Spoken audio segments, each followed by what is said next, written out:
देखिए, ये तो उनकी पार्टी का अंदरूनी मामला है, लेकिन आने वाले समय में जो भी घटनाक्रम सामने आएगा, खासकर दिल्ली के संदर्भ में कहना चाहता हूँ, कांग्रेस पार्टी पूरी तरह तैयार है। जो भी आने वाले समय में होगा, मैं नहीं जानता हूँ, क्योंकि बहुत अस्थिरता हो सकती है। केंद्र सरकार क्या करेगी, राज्य सरकार क्या करेगी, एलजी महोदय क्या करेंगे, मैं नहीं कह सकता हूँ।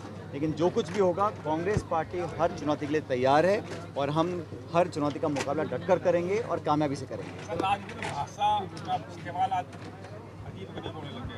मैं बहुत निंदनीय है, भारत सरकार के केंद्र मंत्री बिट्टू जी ने जिस भाषा का प्रयोग किया राहुल जी के खिलाफ, मुझे लगता है कि वो शोभा नहीं देता। उनको माफ़ी मांगनी चाहिए, उनके दल को माफ़ी मांगनी चाहिए, और क्योंकि वो केंद्र के मंत्री हैं तो भारत सरकार को माफ़ी मांगनी चाहिए।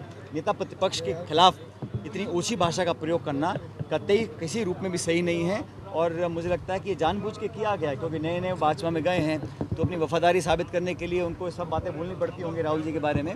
लेकिन ये बहुत गलत है, उनको तत्काल माफ़ी मांगनी चाहिए। उसके बाद एक शिवसेना के विधायक हैं, उन्होंने राहुल जी को धमकी दी है।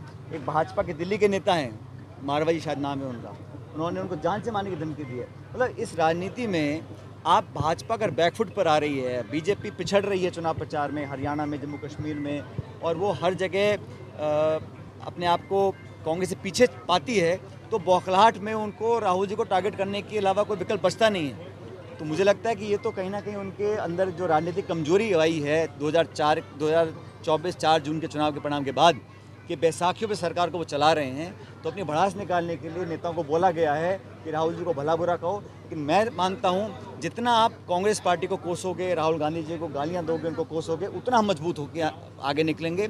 अपने संकल्प में, अपनी दिशा में हम बदलाव नहीं रखेंगे। संसद के अंदर, संसद के बाहर जवाबदेही तय करेंगे। हरियाणा में हमारी एक तरफा हवा चल रही है, पूरे बहुमत के साथ सरकार हम लोग बनाएंगे। इंडिया लाइन की सरकार बनेगी जम्मू कश्मीर के अंदर, और जिन 2 राज्यों में केंद्र सरकार चुनाव नहीं कराना चाहती थी, वहाँ भी चुनाव होंगे। झारखंड, महाराष्ट्र, दोनों जगह कांग्रेस और इंडिया लाइन की सरकार बनेगी। मुख्यमंत्री जापान और कोरिया जाके आए हैं, राजस्थान के मुख्यमंत्री, और नया वीजा लेके आए हैं। सवाल क्या है? सर, राजस्थान के मुख्यमंत्री, क्या लगता है आपको? सरकार पूरी तरह फेल है, मैं मानता हूँ। लॉ एंड ऑर्डर चरमरा गया है, कई सारे सत्ता के केंद्र बन गए हैं। कौन सरकार में है, कौन नहीं है, इसमें असमंजस है, और संगठन कुछ बोलता है, सरकार कुछ बोलती है। 10 महीने का अल्प समय है, और लोकसभा में जो कांग्रेस पार्टी का परफॉर्मेंस रहा, उसको देखकर कहीं ना कहीं भाजपा के अंदर भी हताशा है। और जिस प्रकार का काम सरकार को करना चाहिए, विकास का, ग्रामीण विकास क्षेत्र में होना चाहिए, बिजली पानी का, वो कर नहीं पा रहे हैं। और लॉ एंड ऑर्डर देखिए आप, जोधपुर में 4-4, 5-5 बलात्कार हो रहे हैं, महिलाओं के साथ दुष्कर्म हो रहा है, उसको संभालने का अलवर के पास भिवाड़ी में वहाँ आतंकियों का जो एक ट्रेनिंग सेंटर पाया गया। इतने सारी चीज़ें हो रही हैं। लॉ एंड ऑर्डर को जो स्टेट सब्जेक्ट होता है, उसको सरकार ढंग से इम्प्लीमेंट नहीं कर पा रही है, और मुझे लगता है कि सरकार को तुरंत प्रभाव से आदेशित करना चाहिए अधिकारियों को और मंत्रियों को कि law and order, local area development और जनता के विकास पर ध्यान देना चाहिए। सर, भाषा की शालीनता तो आपकी पार्टी के खिलाफ होगी, जैसे 2 साल पहले